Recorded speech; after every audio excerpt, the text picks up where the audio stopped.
It's such a great pleasure to be with you this evening. Coming here brought back some nostalgic feelings. I was once like you. By divine providence, I found myself in a training institute like this as a learner about 30 years ago. And since then,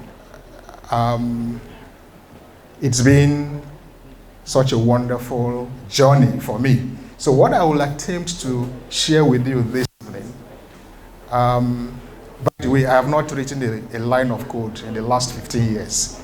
So we're not going to be talking anything about the instrumental aspects of software engineering. If I disappoint you, forgive me. Let me apologize in advance. But I'm not going to be talking anything about technology. I'm not going to be talking so much about the nuts and bolts of software engineering, because such skills today are taken for granted. It's a given that you will have all of the technical skills and know-how. However, for you to make a huge success of this path that you have chosen, there are some things that I call X factors, the extras that you bring to bear. Your character, curiosity, perseverance, discipline, commitment. So we'll be sharing, I'll be telling you a lot of stories that reflect the experiences that I've had and the experiences of great people that I've also interacted with. All right. So let me start with an analogy. We all love sports, football, for example. And my belief is that most things in life, like software engineering, they are like sports. Every sport has a set of principles that successful athletes or players master to achieve winning results.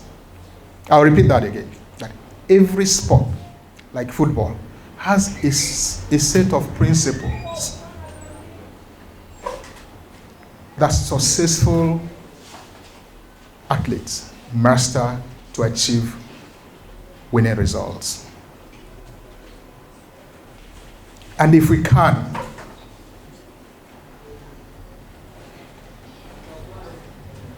understand and live in keeping with such principles, will also bring about the level of success that you've achieved. It's a natural law of life.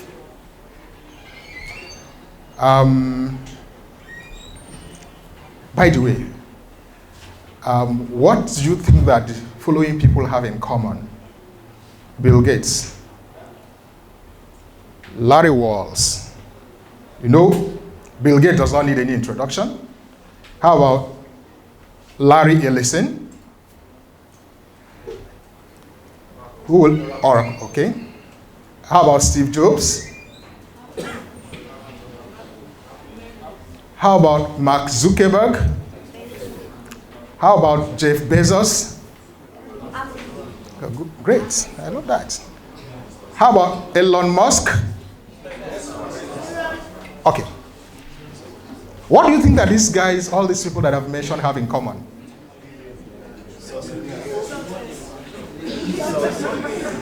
Okay, someone said success, yes. The what? Innovation, yes. Entrepreneur mindset, yes. What more? Vision. All right. Let me tell you one thing. They all have software engineering background. They are all software engineers. So congratulations. You are on the right path in life.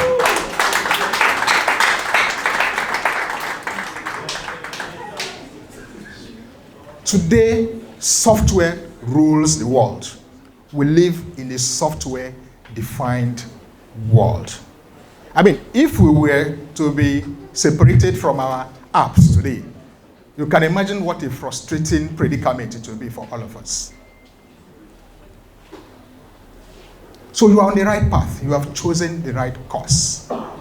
I was at this stage about 30 years ago, and what set me apart from the pack, from the rest, was because I was grounded in software engineering. That was all. Almost all the people that I started this race with have fallen by the wayside. Simply because new technologies come and go if you're on the hardware side. And once there is a new innovation or new invention in terms of hardware or infrastructure, and you didn't make attempts and efforts to reinvent and acquire the new skills, you will fall by the wayside. And then today, everything is beginning to be software defined. So you don't necessarily need all of those engineers, all of those screwdriver carrying type engineers, the way I like to put them. So software is the way to be. I give you an example. In Skybank, when the vacancy for the CIO was announced, there were two of us that were super qualified. And then they invited us separately for a chat. And they asked us, the question that they put to me was, tell me, why should we choose you over the other person for this role? And you know what I told them? I said, think of the movers and the shakers of the world today. The movers and the shakers of technology world today. Tell me, by the way, my colleague that was competing for that job was from the hardware side. I was from the software side. And I asked, tell me, name 2 or 3 hardware engineers in the world today that you know of. I can't, apart from Hewlett Packard and his partner that started HP many years ago, I can't think of any other person. But I said, think about it. Think about Steve Jobs. Think about Bill Gates. Think about this. Think about that. These are the people who are the shakers and who are shaping the trend in the world today because of what? Because of their background in software. And if you ask me, if you really want to move this organization to the next level, that you are better off in the hands of someone who has a helicopter view of operations, of systems. And I imagine that was one of the reasons why it swayed the decision in my favor. So is that you have chosen the right path in terms of career progression. However, it's not so much about what you have chosen, the choices that you have made. It's not so much about what you have, but what you can do with what you have. So note that it's not always so much about what you have, but about what you can do with what you have. That's one important point that I want to note today.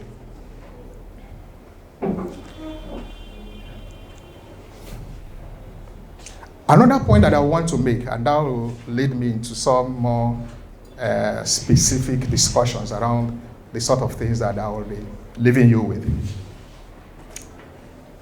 is that what we see in people who have achieved significant success in life, in any field of endeavor, is determined by what we do not see. I'll repeat that again, okay? That what we see in people who have achieved significant success in any field of endeavor in life is determined not by what we see, but what we don't see. You will never see, I was once learning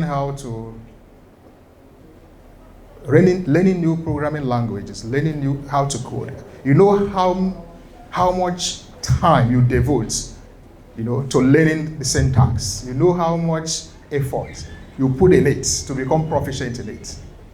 People don't see that. The only thing people see is perhaps that you have been gainfully employed, or that you have achieved some measure of success in your chosen field. But nobody sees all of the effort, all of the sleepless nights that you put into it. So when you see successful people, okay, what you see is success. But what determines their success come about by things that we do not see. For example, I mentioned the X factors, the extra things that you bring into what you do.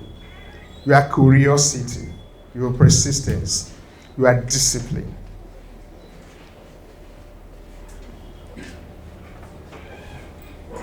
So it's a given that you will all learn, you will all become proficient in software engineering. But what will make the difference between you and others will be brought about by those extra factors. And these are the softest things that we take for granted. These are the softer things that you might not learn in the four walls of any school, but it will come through exposure, through experience, and through commitment to continuous professional development.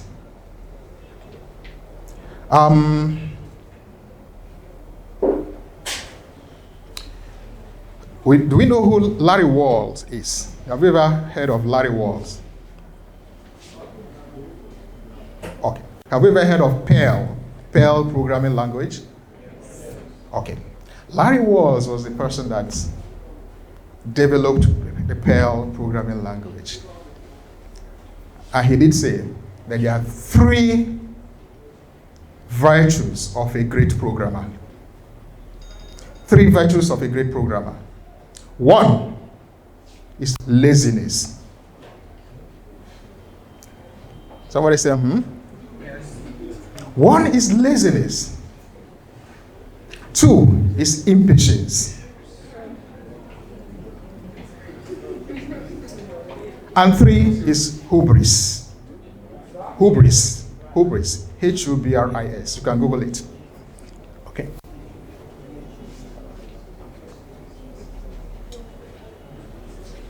Laziness, impatience, and hubris. These are, according to Larry Walls, the great virtues of a programmer. And we can talk about these 3. Laziness. Okay. Who can help? What's laziness? What does it mean to be lazy? For you to be a great programmer, you must be lazy.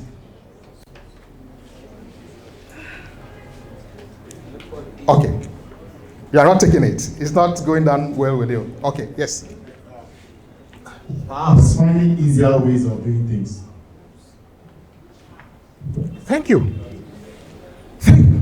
Why write 20 lines of code when you can achieve the same result with 2 lines?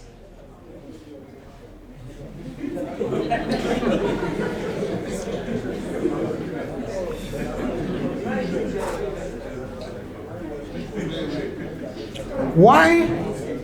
Laziness is that attribute that forces you to do a great job the first time because you do not want to be called back to redo it. Laziness is that attribute that forces you to document your codes well so that 2 months down the line, when you need to update it, you don't start scratching your head wondering what it is that you were thinking when you were writing the code.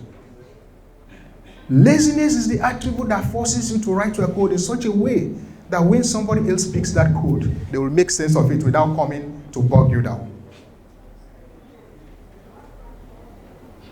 If you're not lazy, you will write codes without documentation, and every time there is need for an update, you will spend 3 hours trying to figure out what it was that you had written in the first instance.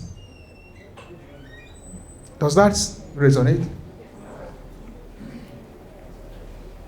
The best programmers write the simplest of codes.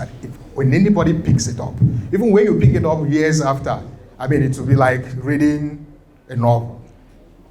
The second is impatience.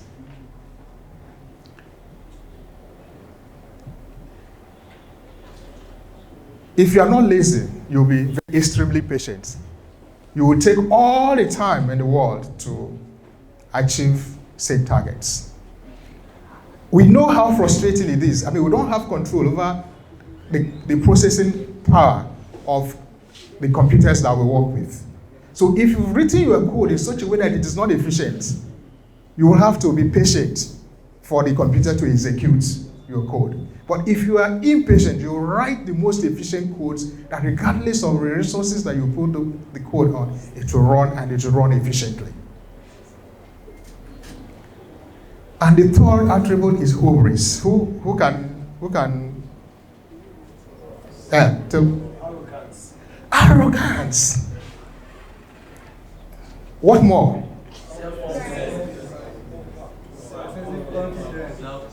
Self-confidence. You know what?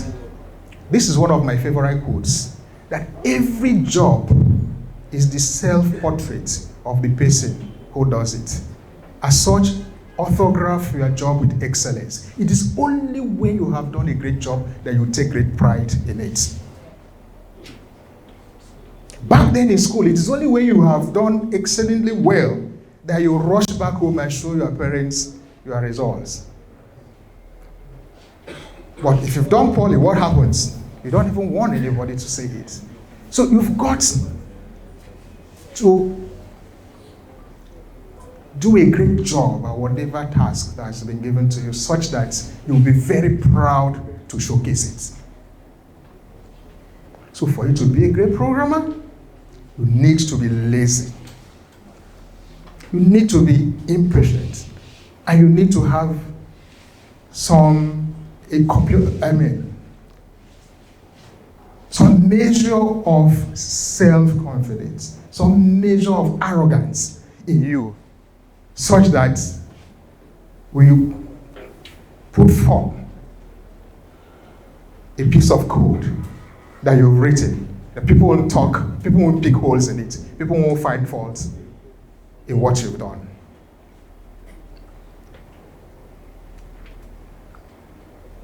Now, there are a few things that we assume, especially most of us who have technical backgrounds. We assume, most often than not, that capability equals value. So we are focused most often than not on the instrumental aspects of what we do without paying enough attention to the user factors. Whatever it is that we do, we must begin with the end in mind. We must begin with the end user utility perspective. Software development is not an end in itself. The whole essence of leveraging technologies to make things quicker, to make things faster, to make things easier. For example, today everybody's talking about digital transformation. Everywhere you go, people talk about innovation, about digital transformation. Let me be honest with you. There is nothing efficient about innovation if it doesn't solve a problem. So our focus should not be on technological innovation. Our focus should be value innovation. What value are we bringing? Is the system that we are building, is it useful? Is it usable? And are people putting it to use? Or is it essential? Is it evident that it's essential? And is it easy to use? It's not so much about the bells and the whistles of our codes, but the value that it brings. A typical example that I use is Uber.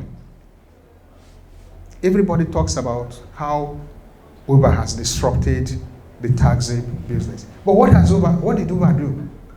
One, are they utilizing mobile phone, which is a commoditized technology product today. Everybody carries mobile phones. Two, payment systems. We all have cards. We've been using debit and credit cards for years. And then three, global positioning system, which is not a proprietary system. What Uber simply did was to bring these three technologies together in such a manner that they created a unique value proposition that we cannot resist. And that's what has made a difference today. The same thing Zuckerberg did. The first version of Facebook that was built on LAMP, Linux, Apache, MySQL, PHP. These are all open source technology. There's nothing proprietary about Facebook. But they found a need and they created a platform that's essential, that it's evident that it's essential, and it's so easy to use. And today, everybody talks about Mark Zuckerberg and Facebook. So capability does not equal value. The fact that it's possible to do things, technologically speaking, does not mean there's any value in it. Focus should be on the value that it brings. And then we are all too quick to throw resources, to throw money or resources at problems. We have to learn to use technology to improve what can be improved and respect what already works. It's not all the time that it is writing a new code or building a new platform or developing a new system solves the problem. It could be tweaks in the process. So we must learn to use technology to improve what can be improved on and then respect what already works.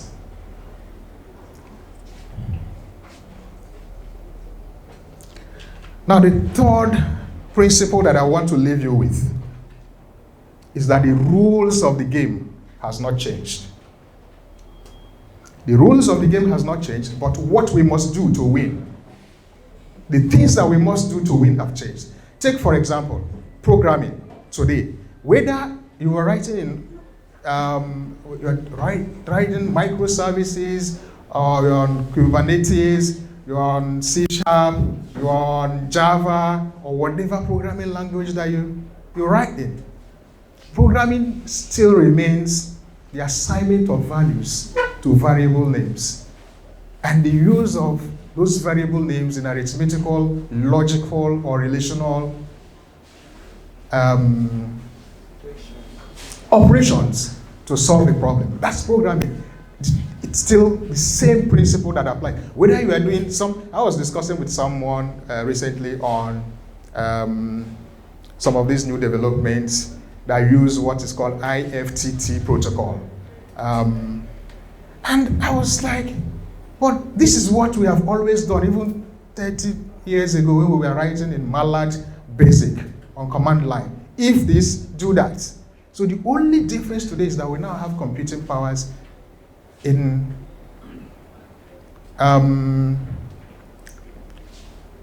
computing powers that are beginning to give us that capacity to do more with less. And the volume of data, given all of the touch points that we interact with today, we are generating far more data, than we were doing previously. So that's the only thing that has changed, the magnitude of the computing powers that we have and the quantum of data that we are processing. But in terms of principles, the principles that govern computer programming still remains the same. So nothing has changed. So we must always go back to first principles. If you are a programmer and you do not understand data modeling, if you're a programmer and you don't have basic understandings of the domain that you're trying to solve a problem in, it will detract from the value that you bring. I make an example. I work today for Wema Bank. The MD of Wema Bank today used to be a programmer. We were colleagues many years ago in Chartered Bank, and he was one of the best programmers. What was the X factor that propelled his career to where he is today? He decided to do ICANN, and he became a chartered accountant. Combination of accounting knowledge with programming set him apart, and today he is the MD of a bank. The point I'm making is you can also aspire to be at the MD of a bank one day. if you apply yourselves. Okay. My time is up, but permit me, I'm going to leave you with one of my best poems. Okay.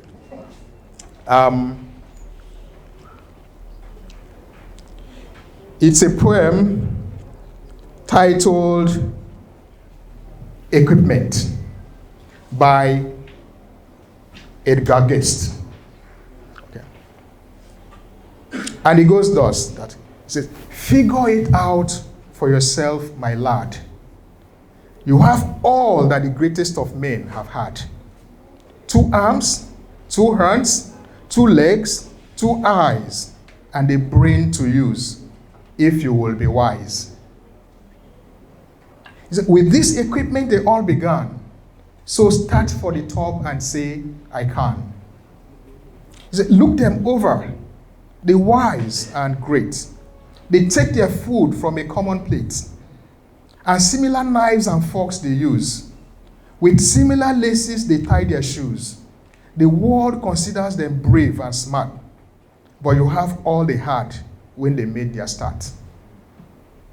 He said, you can triumph and come to scale. You can be great if only you will. You are well equipped for what fight you chose. You have legs and arms and a brain to use. And the man who has risen great deeds to do began his life with no more than you. He said, you are the handicap you must face. You are the one who must choose your place. You must say where you want to go, how much you will study the truth to know.